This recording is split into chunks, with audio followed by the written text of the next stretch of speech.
بسم اللہ الرحمن الرحیم۔ السلام علیکم ورحمۃ اللہ وبرکاتہ۔ پیارے دوستو، امید ہے آپ خیریت سے ہوں گے۔ آپ دیکھ رہے ہیں ہمارا یوٹیوب چینل اسلامک حدیث۔ آج میں آپ کے سامنے ایک صحابی کا واقعہ بیان کروں گا جن کو نماز میں تیر لگا تھا۔ نبی اکرم صلی اللہ علیہ وسلم ایک غزوے سے واپس تشریف لا رہے تھے۔ رات کو ایک جگہ قیام فرمایا اور ارشاد فرمایا کہ آج رات کو حفاظت اور چوکیداری کون کرے گا؟ تو ایک مہاجری اور ایک انصاری، حضرت عمار بن یاسر اور حضرت عباد بن بشیر رضی اللہ تعالیٰ نے عرض کیا کہ ہم دونوں کریں گے۔ حضور صلی اللہ علیہ وسلم نے ایک پہاڑی جہاں سے دشمن کے آنے کا راستہ ہو سکتا تھا بتا دی کہ اس پر دونوں قیام کرو۔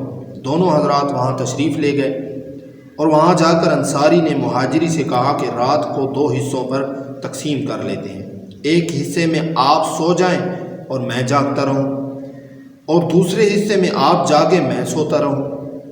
دونوں کے تمام رات جاگنے میں یہ بھی احتمال ہے کہ کسی وقت نیند کا غلبہ ہو جائے اور دونوں کی آنکھ لگ جائے۔ اگر کوئی خطرہ جاگنے والے کو محسوس ہو تو اپنے ساتھی کو جگا لے۔ رات کا پہلا آدھا حصہ انصاری کے جاگنے کا مقرر ہوا۔ مہاجری سو گئے، انصاری نے نماز کی نیت باندھ لی۔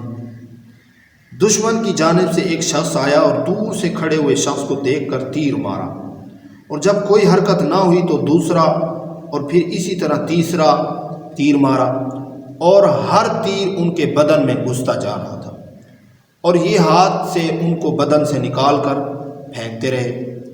اس کے بعد اطمینان سے رکوع کیا، سجدہ کیا، نماز پوری کر کے اپنے ساتھی کو جگایا۔ وہ تو ایک جگہ 2 کو دیکھ کر بھاگ گیا کہ نہ معلوم کتنے ہوں گے، مگر ساتھی نے جب اٹھ کر دیکھا تو انصاری کے بدن سے 3 جگہ سے خون ہی خون بہہ رہا تھا۔ مہاجری نے فرمایا سبحان اللہ، تم نے مجھے شروع ہی سے کیوں نہ جگا لیا؟ تو انصاری نے فرمایا کہ میں نے ایک سورت کہف شروع کر رکھی تھی، میرا دل نہیں چاہ رہا تھا کہ میں اس کو ختم کرنے سے پہلے رکوع کروں۔ سبحان اللہ، اب بھی مجھے اس کا اندیشہ ہوا کہ ایسا نہ ہو کہ میں بار بار تیر لگنے سے مر جاؤں۔ حضور صلی اللہ علیہ وسلم نے جو حفاظت کی خدمت سپرد کر رکھی ہے وہ فوت ہو جائے۔ اگر مجھے یہ اندیشہ نہ ہوتا تو میں مر بھی جاتا، مگر سورت ختم کرنے سے پہلے رکوع نہ کرتا۔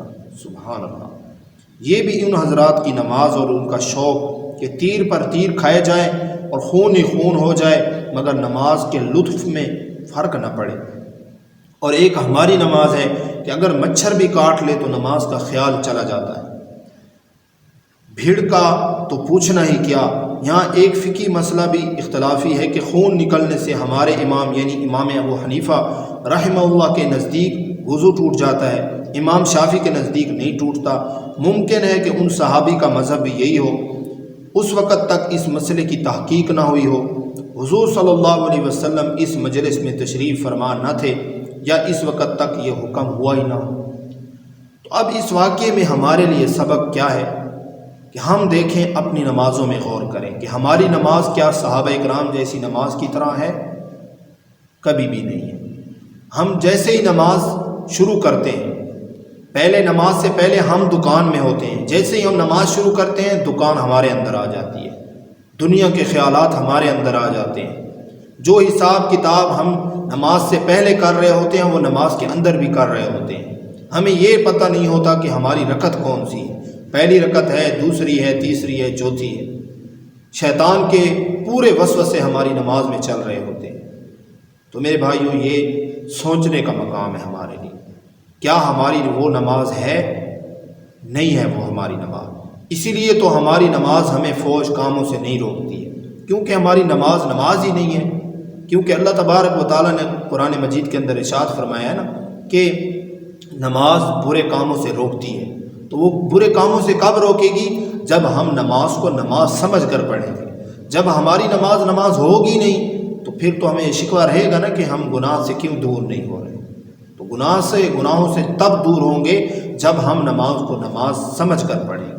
تو میں اللہ تبارک و تعالیٰ سے دعا کروں گا کہ اللہ تعالیٰ ہمیں نماز کو نماز سمجھ کر پڑھنے کی توفیق نصیب فرمائے، آمین۔